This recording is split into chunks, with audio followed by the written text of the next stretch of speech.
Wasting another lockdown by achieving exactly nothing this is, tell it to someone. First question, of course, is from the Naked Wombat. Does one need to have a one-track mind when living in a monorail environment? Well, of course, it helps to have a one-track mind, or circular reasoning also helps. But what really hot pockets. Lots of hot pockets, especially in the cold winter. If I've got a microwave on here, and it's a monorail of the imagination, so you bet I do. It's cozy and warm in here. Trust me, it's a monorail of the imagination. Next question from the Emperor Fabulist. Is hunger a better source than penguin bacon drippings? Well, I suppose I haven't had penguin bacon drippings because, penguins are a protected species. The big penguins protect the little penguins these days, and the big penguins are really big and they'll box your knees in.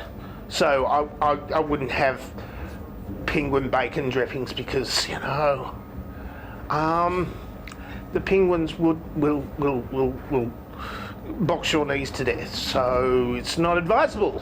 So hunger is a better source because penguin bacon, not advisable.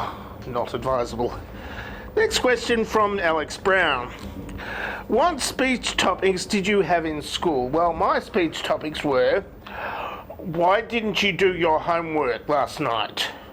And I had that speech topic for my entire schooling time, except for 2 or 3 times when I did copy the answers from the back of the maths textbook. Actually, I didn't. I just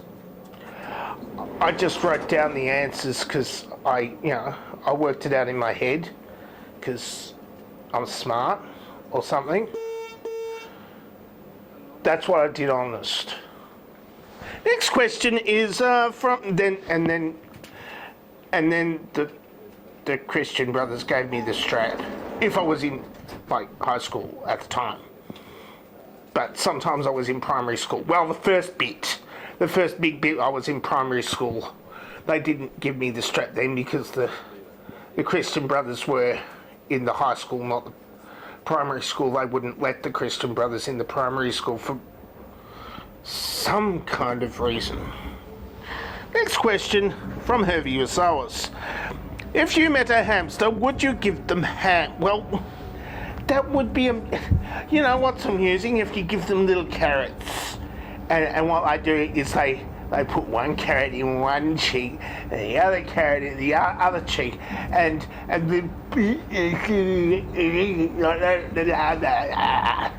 it's funny because they got big cheeks and they put carrots in them.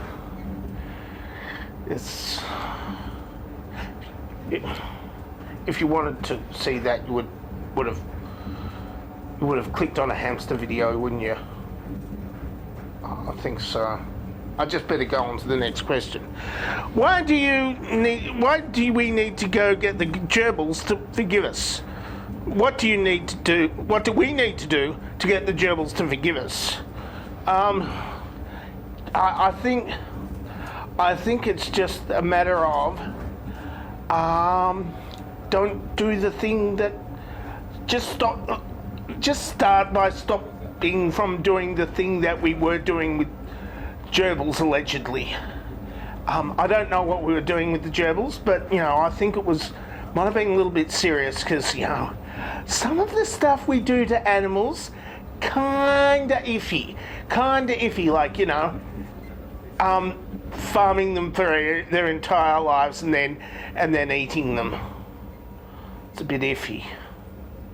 So we're gonna apologise to a lot of animals at some point, except to the cat. The cat has to apologise to me. She knows what she did. I think she meant well, except for the mouse.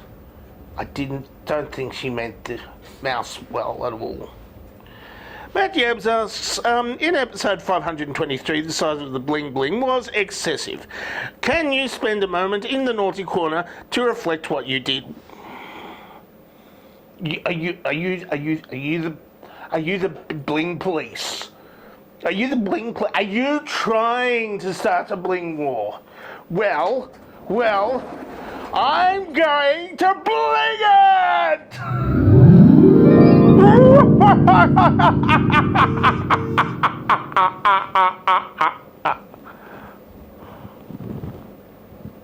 Next question is from Jonathan Stern, and it's quite possibly the last question of the day.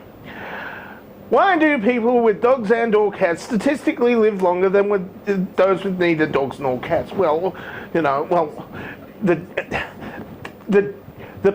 dog years are 7 human years, so if they live longer in dog years, and people with dogs, they've got, they have to go for walkies and stuff, and so do some people with strange cats. She demands to be walked, and I've got to go up and down the street with her. She won't go across the street, so we have to go round and round the block with the cat. And everybody loves the cat, so everybody's got to pat the cat, and it's kind of, and then somebody else's dog comes and she doesn't like the dog, and I've got to wait down at the bottom of the tree until until the thing is clear, and possibly because they give life meaning or something, or you don't want to die with the cat in the house because they'll eat your eyes. One or the other. That's it for Tell Someone for this week. If you would like to ask me a question, of course, the question asking place is in the question asking place below. The place that I am passive aggressively suggesting every single episode.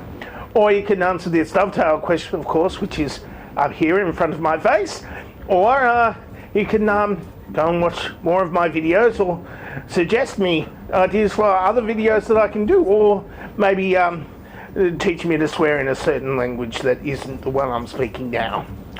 All of those things you can do, and more, next week on Tell It Someone. Possibly. I'm dangerously talented. I don't have a cool sign-off.